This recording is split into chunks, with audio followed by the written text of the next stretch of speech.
Ito kapatid, dalawa yung mic natin. Ito, yung isa, DJI din kasi ito eh. So, kinonect ko sa drone yung isa dito sa Action 5. Nakasungangin, lalabanan niya.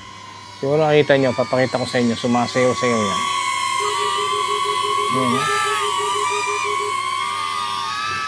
Yan, ito.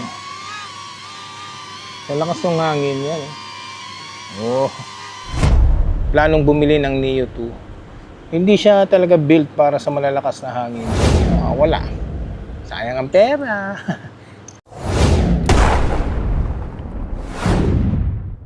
Kukonect lang natin to. So, connect lang natin ang ating drone. So, ready na siya. Go fly na. Take off. Home point updated.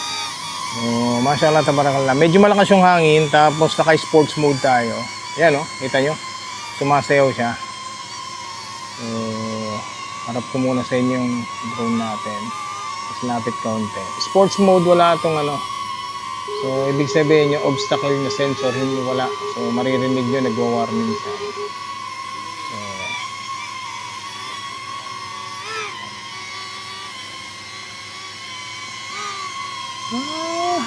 Practice.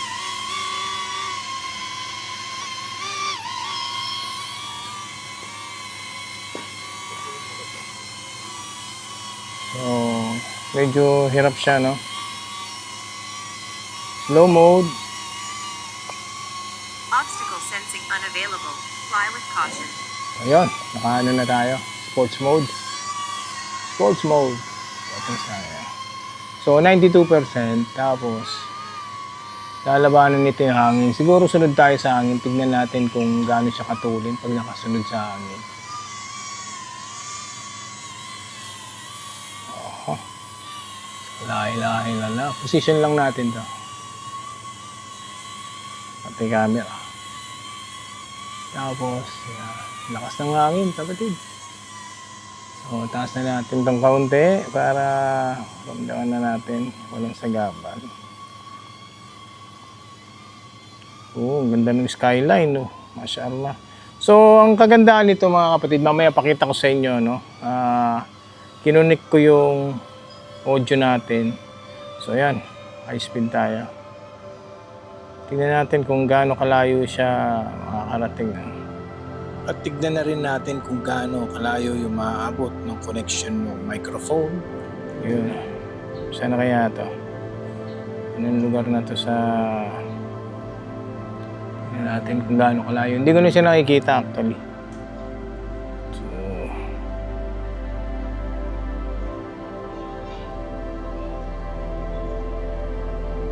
Yun o. Malayo-layo na. Nasa 42 meters na tayo. 432 yung layo natin. So, ito yung EDSA. So, aabot siya mula rito sa ano. Maabot sa EDSA, nakakatakot lang din. No? Weak signal antenna. Balik na tayo.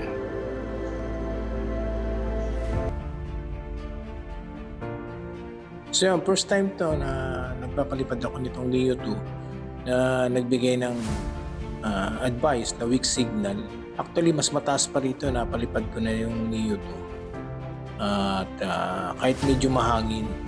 Pero for safety talaga, pagka sobrang lakas, kailangan huwag na tayo magpalipad, huwag na natin ipilit. Kasi dapat alam natin na yung ganong kaliit na klase ng drone ay hindi para doon. Hindi para sa mga malalakas na hangin. So, huwag tayo maging ma-pride at maging mapagmalabis, di ba?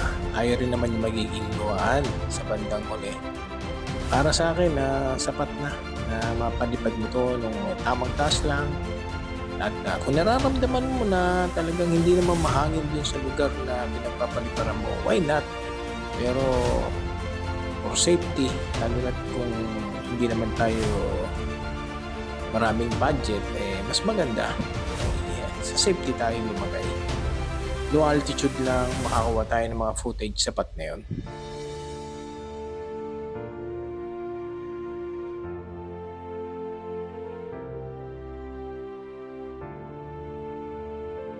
Ligtas na nga tayo eh. May mga ibon, nakita niyan, delikado yun.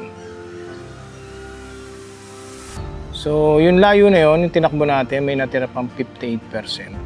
So, makikita nyo, 58% pa. Diba? So, balik na tayo. Smooth lang, para subukan natin. Kanina medyo rugged yun eh. So, babalik na tayo.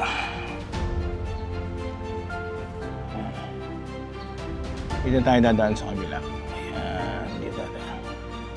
Ikutan natin yung building. So, ayan. Yan yung mas Alborada actually. So, kailangan talaga na matuto tayo sa home point. Nababasa na natin siya. Oo, masikat ng araw. So, silaw tayo. So, much better. Hanapin na natin. Tapos baba natin yung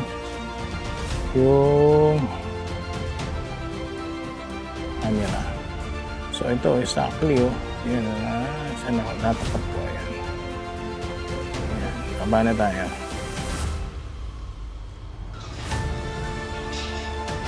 Tapos yung hangin.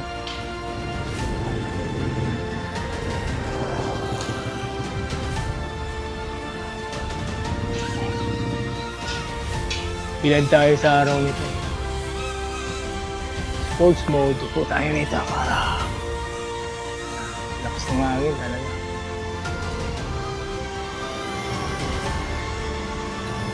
Yan tayo. Hirap pagka dalawang tinitignan mo, no? Siyempre, practice pa. O, di ba? O, yan siya.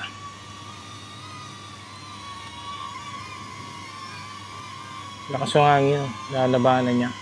Siguro nakita nyo, papakita ko sa inyo, sumasayaw-sayaw yan. Yan, eh. Yan, ito. Ang lakas yung hangin yan, eh. Oh, nasa 29% pa yung... So, yung pinalipad natin, nasa 29% pa yung kanyang battery. So, nagwa-warning siya. So, naririnig nyo. Tulad sabi ko, no? Ito kapatid, dalawa yung mic natin. Ito, yung isa, DJI din kasi ito eh. So, kinonect ko sa drone yung isa dito sa Action 5. So, yun. Ganda.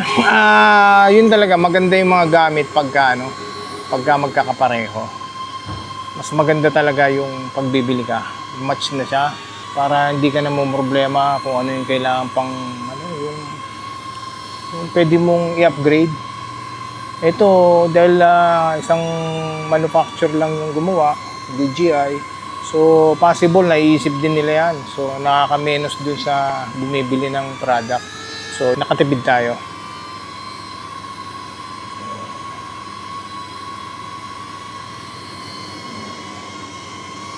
Tapos, siyempre, balik na natin. Ang kagandaan dito, pwede mo lang kuhanin. Yan, no? Low battery, ha? Yan, ha? Para ka may alaga, di ba? Ang galing. So, yun, mashallah. Sabi ko lang, siguro sa may mga planong bumili ng Neo 2, hindi siya talaga built para sa malalakas na hangin. So, personal drone, diba, nagbablog ka, motovlog, so mga low altitude lang yung sumusunod sa'yo. But pag napansin mo na mahina yung hangin sa taas, so fly ka, subukan mo at your own risk.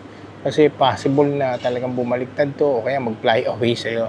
And kagaya kanina nangyari, yung signal medyo humina. So dapat aware ka dyan habang nagpapalipad ka, balik mo na kaagad. Kasi mawawala. Sayang ang pera. Pero matagal na ako nagpapalipad ng drone sa mga production natin. Pero as personal, ito yung kauna-unang drone ko, Neo 2, and I'm satisfied naman. Masaya ako na nagkaroon nito. So magamit natin to unti-unti para sa dawa, pag kinakailangan ng mga aerial shot, and of course yung personal vlog natin. Pilitin natin naging Islamically, and kung hindi man, ay hindi tayo makapagbigay ng mga masasamang impluwensya sa iba. So, inshallah, magamit natin to sa kabutihan. So, yun lang. Sa mga bibili, paalala ulit, pag mahangin, iwasan yung paliparin ng Neo 2 kasi talagang hindi siya built para doon. Assalamualaikum warahmatullahi ta'ala wabarakatuh.